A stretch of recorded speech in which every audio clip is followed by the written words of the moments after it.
మీరు మీ అభిమాన shows and serials TV కన్నా ముందు ఈటీవీ విన్ యాప్లో చూడండి. Download and subscribe to ETV win app. 99 రూపాయలు మాత్రమే.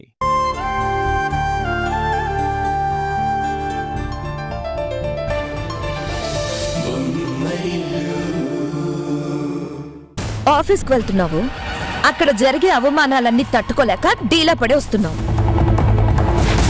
నీ తమ్ముడు ఆఫీస్లో కమాండ్ చేస్తున్నాడు, నీకేమో కనీసం కమ్యూనికేట్ చేయడానికి కూడా వీలు కుదరడం లేదు. ఇంట్లోనూ ఆఫీస్లోనూ మీరు కేవలం పెద్ద కొడుకు మాత్రమే, అంతే తప్ప మీకింకేం గుర్తింపు ఉంది? ఆఫీస్లో చిన్న కొడుకు రాజ్యం వెళ్తున్నాడు, ఇంట్లో రెండో కొడుకు వారసుడినిస్తున్నాడు. పెద్దవాడయ్యుండి మీరు మాత్రం ఇలా చేతులు నలుపుకుంటూ మెదడుని మైదా పిండ్లా పిసికి పిసికి మరీ ఆలోచిస్తూ ఉన్నారు. కూతురు అల్లుడు బావుండాలని మా నాన్న ఆలోచిస్తే ఆయన ఆలోచనని నువ్వు ధిక్కరించావు.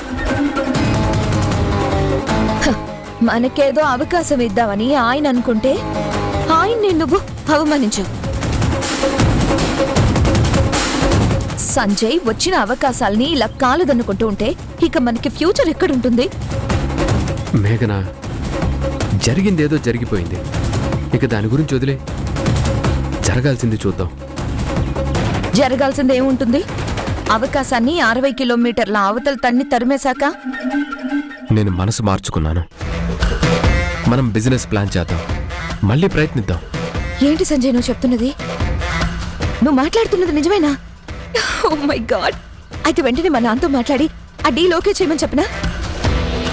వద్దు మేఘనా,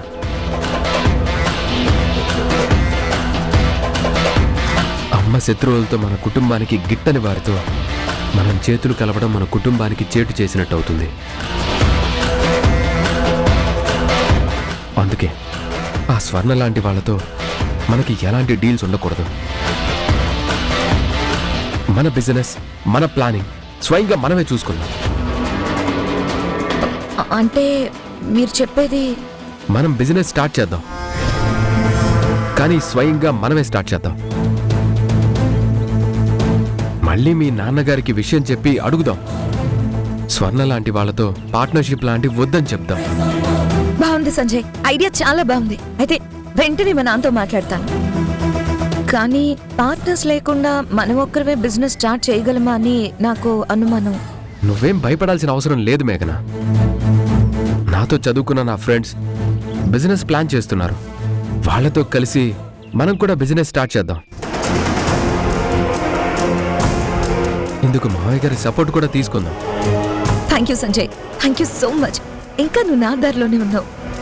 ఇప్పుడు నువ్వు చెప్పిన ఒక్క మాటతో నా మనసు కుదుట పడింది. మనం బిజినెస్ స్టార్ట్ చేస్తున్నాం, ఇది షూర్. చూడు మేఘనా, ఎంత అనుకున్నా నేను ఇంటికి పెద్ద కొడుకుని, నాకే ఎక్కువ బాధ్యతలుంటాయి. అమ్మని అవమానించాలని చూసే వాళ్ళతో, మా ఇంటికి కీడు చెయ్యాలని చూసే వాళ్ళతోనూ నేను చేతులు కలిపి అమ్మకి, ఈ కుటుంబానికి ద్రోహం చేయలేను. అందుకే మీ నాన్నగారు తెచ్చిన డీల్ని ఒప్పుకోలేకపోయాను తప్ప ఆయన్ని అవమానించాలని కాదు. మనం కొత్త బిజినెస్ ప్లాన్ చేస్తున్నాం, ఇది పక్కా. కానీ ఈ విషయం ఎవ్వరికీ తెలియనివ్వకు, మన మధ్యలోనే ఉండనివ్వు. అర్థమైందా? అలాగే సంజయ్.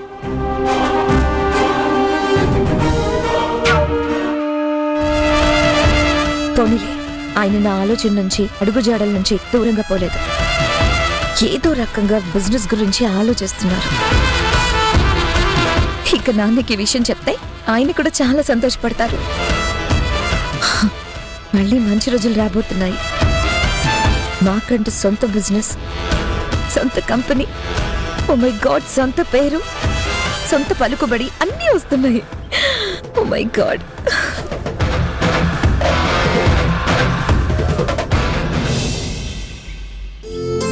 అమ్మా, అమ్మా, హారిక, అమ్మా, అప్పు మొత్తం క్లియర్ చేసేశాను.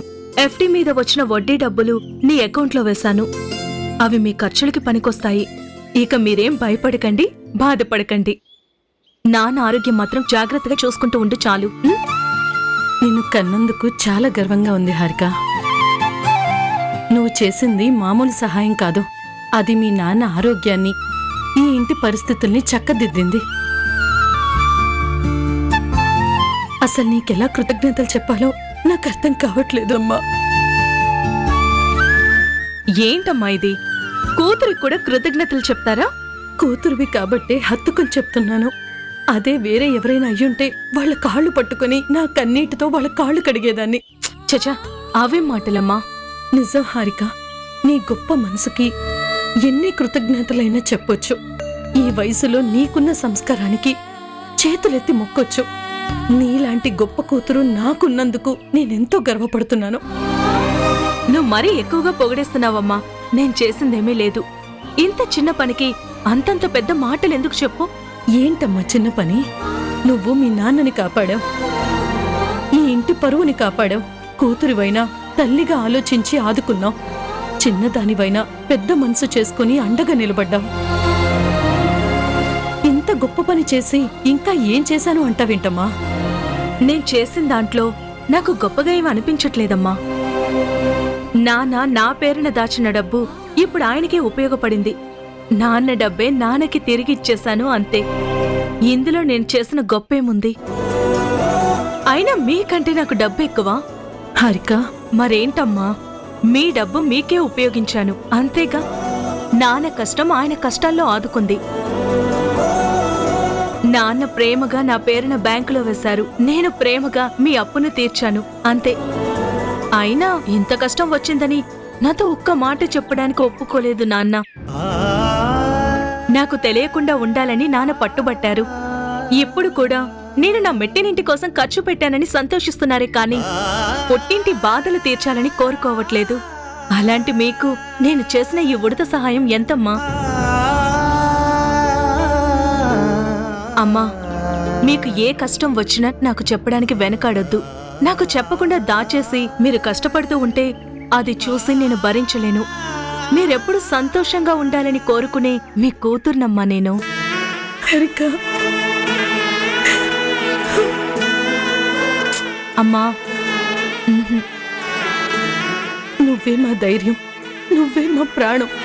నీ సంతోషమే మా సంతోషం.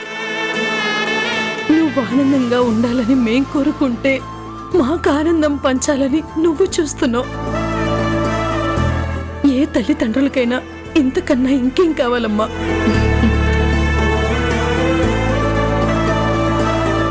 అమ్మా, ఆయన వచ్చినట్టున్నారు. అమ్మా హారిక, మీ అత్తగారికి నువ్విక్కడికి రావటమే అసలు ఇష్టం లేదు కదా. చాలా కోపాన్ని తెప్పిస్తుంది.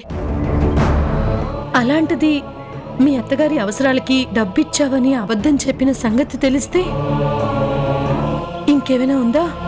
నువ్వేం కంగారు పడకమ్మా, అది నేను చూసుకుంటానులే. నాకు ఉషాకి ఆ అత్తయ్యని ఎక్కడ నొక్కాలో, ఆవిడ కోపానికి ఎక్కడ బ్రేకులు వెయ్యాలో మాకు బాగా తెలుసమ్మా. ఆ విషయం వదిలేసేయ్, సరేనా? హారిక, రెడీయా? వెళ్దామా?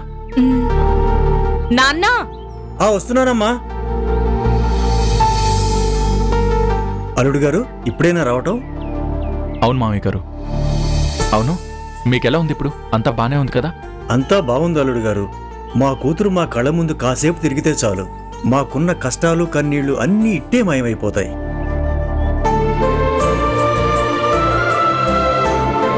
అవును అల్లుడు గారు, ఇంతకీ మీ ప్రాబ్లం సాల్వ్ అయినట్టేగా?